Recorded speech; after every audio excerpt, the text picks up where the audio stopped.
Hello दोस्तों, स्वागत है आपका मेरे चैनल बेसिक क्लासेस में। आज हम चैप्टर पार्ट 3 देखेंगे। मैंने आपको चैप्टर 3 के ऑप्शन ए तक बता दिया था। आज मैं चैप्टर 3 की 3 ऑप्शन का बी बताऊंगा चैप्टर 1 में।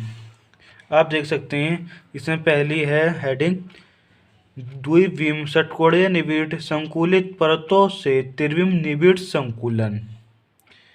पहले आप इसकी परिभाषा पढ़ने से पहले मैं आपको इसका एक पैराग्राफ समझाता हूँ। उसके ज़रिए आपको इसकी परिभाषा यूँ समझ में आ सकती है। इसके ग्राफ में आपको एक पंक्ति बनानी है।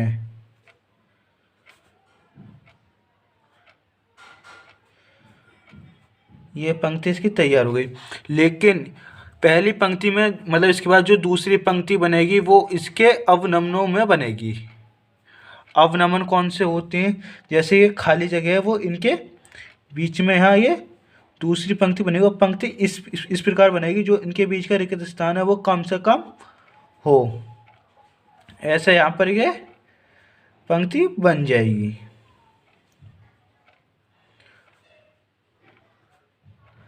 इसकी पंक्ति बनाने आप देख सकते हैं कि ये क्या है? त्रिविम।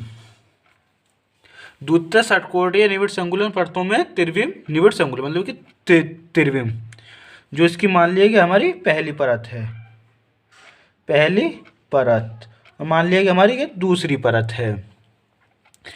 अब इसमें दो चीज़ बनती हैं। हम मान लेते हैं कि पहली परत इस प्रकार से रिक्तियों में होती, मतलब इसमें जो रिक्तियाँ बनती हैं ना सीधे सीधे, वो दो प्रकार की बनती है। आप देख सकते हैं, एक तो इसमें इस प्रकार की रिक्ति बनेगी और दूसरे इसमें इस प्रकार की रिक्ति बनेगी। आपको मैं दिखाता हूँ। एक तो इसमें इस प्रकार की रिक्ति बनेगी, यूँ और यूँ, ये रहे, ऐसे नहीं। एक तो इसके इस प्रकार की रिक्ति आएगी इसके अंदर बनने के लिए, और इसमें जो दूसरी रिक्ति आनी है वो इस प्रकार आएगी, ये रही। इसमें एक की चोंच ऊपर को और एक की चोंच नीचे को। अब जो ये रिक्ति है इसकी चोंच जो है ये ऊपर को आएगी इसमें, और ये जो दूसरी वाली जो रिक्ति है इसकी चोंच इसमें के रिक्तियों में नीचे को आएगी। और ये रिक्तियाँ दो प्रकार की होती हैं। पहली रिक्ति आपको इस प्रकार की दिखेगी और दूसरी रिक्ति आपको इस प्रकार की दिखेगी। यह कहता है हेडिंग में, इसमें परतों को एक दूसरे पर रखकर त्रिविमीय निबिड़ संकुलित संरचना निम्न प्रकार से जनित की जा सकती है। इसमें मैंने आपको बताई थी दो प्रकार की रिक्ति होती हैं, वही इसमें दिखाया है। तीसरे के बी में भी रिक्तियाँ दो प्रकार की होती हैं। जैसे इसमें दिया है, तृतीय परत को प्रथम परत के ऊपर रखना। इसमें दो प्रकार की रिक्तियाँ बनती हैं। एक रिक्तियाँ बनती है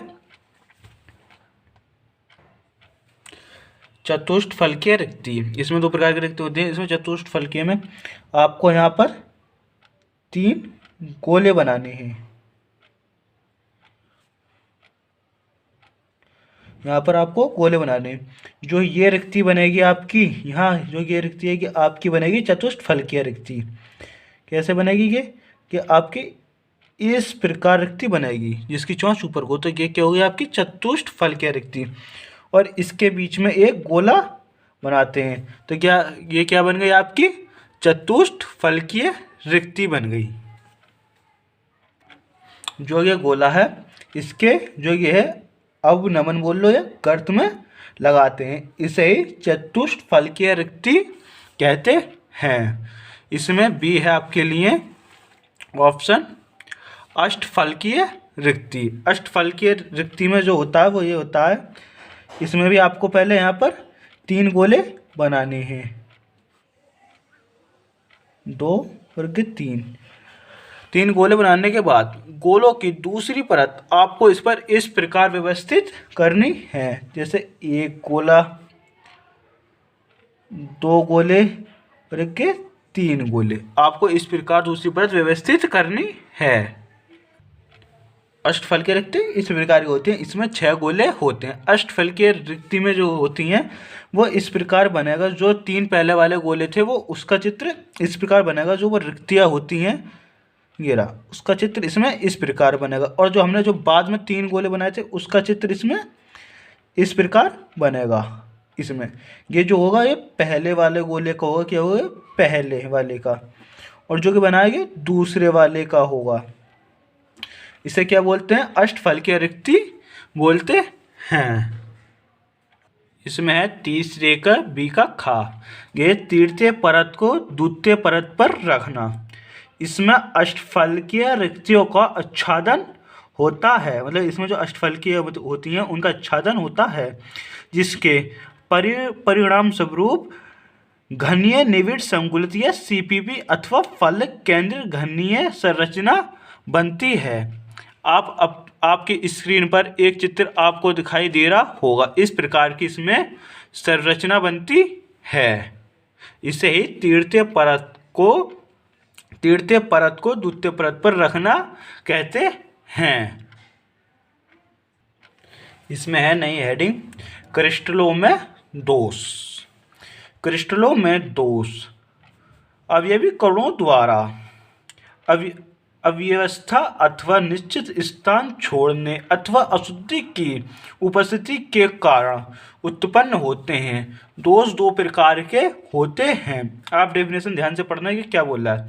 क्रिस्टलों में दोष, जो क्रिस्टल में दोष होते हैं वो अवयवी कणों की अव्यवस्था अथवा निश्चित स्थान छोड़ने, मतलब जो उसका निश्चित स्थान होता है उसे छोड़ने अथवा अशुद्धि की उपस्थिति, मतलब जो उसमें अशुद्धि होती है उसकी उपस्थिति के कारण उत्पन्न होते हैं। और दोष दो प्रकार के होते हैं। दोष हेडिंग है नंबर 1। दोष दो प्रकार के होते हैं, एक तो होता है बिंदु दोष और दूसरा होता है रेखीय दोष। आप देख सकते हैं चित्र में, आपको मतलब यहाँ आपको दिखाई दे रहा होगा। दोष कितने प्रकार के होते हैं? दोष दो प्रकार के होते हैं। जो बिंदु दोष होते हैं, बिंदु दोष इस प्रकार के होते हैं, आपको पैराग्राफ में समझाता हूँ। मान लिया कोई एक क्रिस्टल जालक है, मैंने ये एक क्रिस्टल जालक ले लिया। क्रिस्टल जालक के अगर एक कण में अगर कोई अशुद्धि या कोई दोष, मतलब जो दोष होता है, अगर वो इस एक कण में दोष होता है कि हमने एक पूरा क्रिस्टल जालक लिया था, पहला ये एक क्रिस्टल जालक, ये क्या है? पूरा क्रिस्टल जालक है। जो हमने एक जो क्रिस्टल जालक लिया है, जो इसका एक मतलब अवयवी कण है, एक जो एक क्रिस्टल जालक है, जो इसमें दोष है उसे क्या बोलते हैं? उसे बिंदु दोष कहते हैं। इसे क्या बोलते हैं? बिंदु दोष कहते हैं। इसे बिंदु दोष कहते हैं। अगर पूरे क्रिस्टल जालक में, अगर पूरे ही क्रिस्टल जालक में दोष हो तो उस पूरे दोष को रेखीय दोष कहते हैं। उसे रेखीय दोष कहते हैं। और बिंदु दोष दो प्रकार के होते हैं। नंबर 1 है इसमें बिंदु दोष दो प्रकार के होते हैं, जैसे रस समीकरण मितीय दोष। और जो दूसरे प्रकार के जो होते हैं वो होते हैं आरस समीकरण मितीय दोष।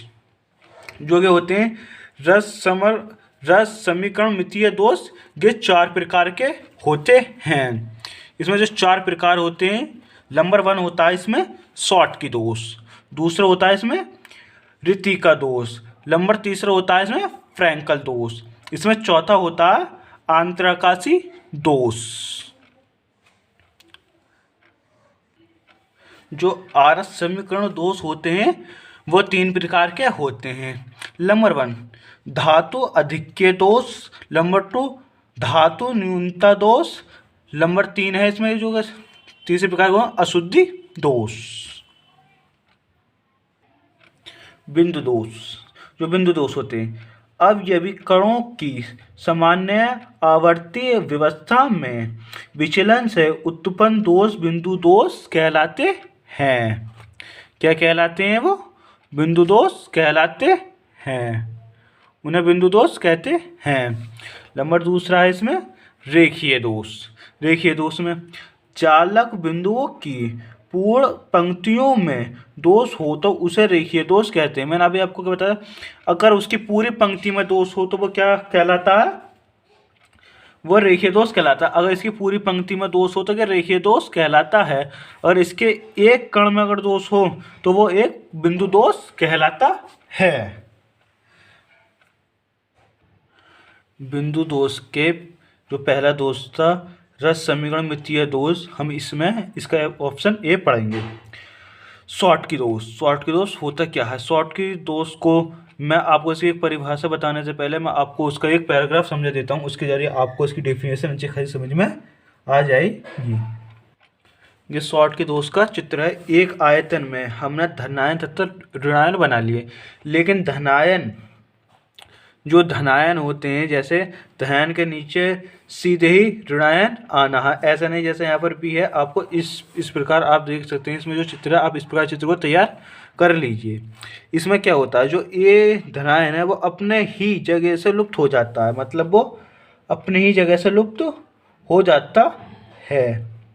शॉर्टकी दोष में क्या होता है, वो अपनी ही जगह से लुप्त हो जाता है। और जितना धनायन लुप्त होता है, जितना कि धनायन लुप्त होता है, उतना ही ऋणायन भी लुप्त होगा। उतना क्या होगा, उतना ही, मान लीजिए ये ऋणायन भी उतना ही लुप्त, अपनी जगह से उतना ही लुप्त होगा। और इसके कारण यहाँ जो रिक्त स्थान बनता है, मतलब जो इसके बाद जो यहाँ पे जो रिक्त स्थान बनेगा, कौन के तो लुप्त हो जाएंगे, लेकिन जो इसके बाद जो रिक्त स्थान बनेगा उसे ही शॉर्टकी दोष कहते हैं। जो रिक्त स्थान बनता है उसे ही शॉर्टकी दोष कहते हैं। आपको मैं ध्यान से समझाऊं, जैसे कि शॉर्टकी दोष है, शॉर्टकी दोष में आपको धनायन ऋणायन बनाने हैं, ए प्लस बी माइनस, लेकिन जैसे ए प्लस यहाँ है तो इसके जस्ट नीचे बी माइनस आएगा, उसके नीचे बी माइनस के नीचे ए प्लस आएगा।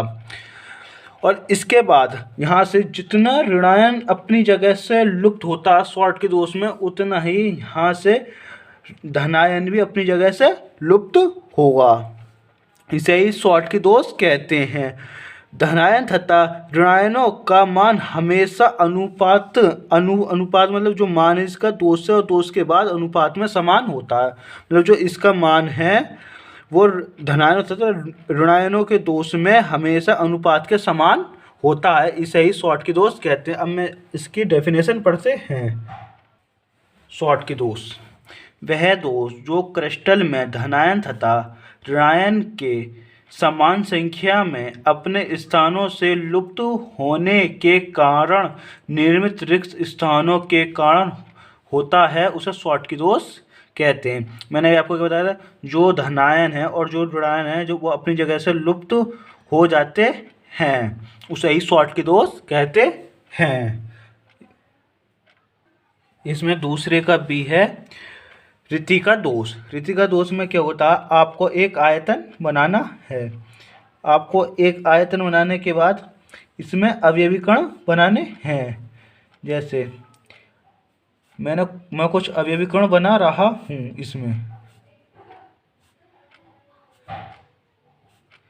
इसमें क्या हो रहा है, ये कुछ अवयवी कण मैंने बना दिए हैं। तो इसमें से जो अवयवी कण है, इसमें दो अवयवी कण लुप्त हो जाते हैं। जैसे मैंने मानना एक कण जो है कि लुप्त होता है, तो और एक इसके साथ मतलब इसमें से दो कण लुप्त होते हैं, और माना एक कण ये लुप्त हो जाता है, तो ये इसके बाहर चले जाते हैं। और यहाँ पर क्या होता है, यहाँ पर रिक्त स्थान हो जाता है। और इसके आयतन में जो मतलब जो गए हैं, आपको एक आयतन बनाना, उसके अंदर के कुछ अवयवी कण, अवयवी कणों के अंदर जो अवयवी कण हैं, यहाँ से दो कण लुप्त हो जाते हैं। मैंने माना एक कण ये लुप्त हो गया और दूसरा कण ये लुप्त हो गया, यहाँ से के बाहर निकल जाते हैं, यहाँ पर खाली स्थान रह जाता है, तो इसे क्या बोलते हैं, रीतिका दोष बोलते हैं।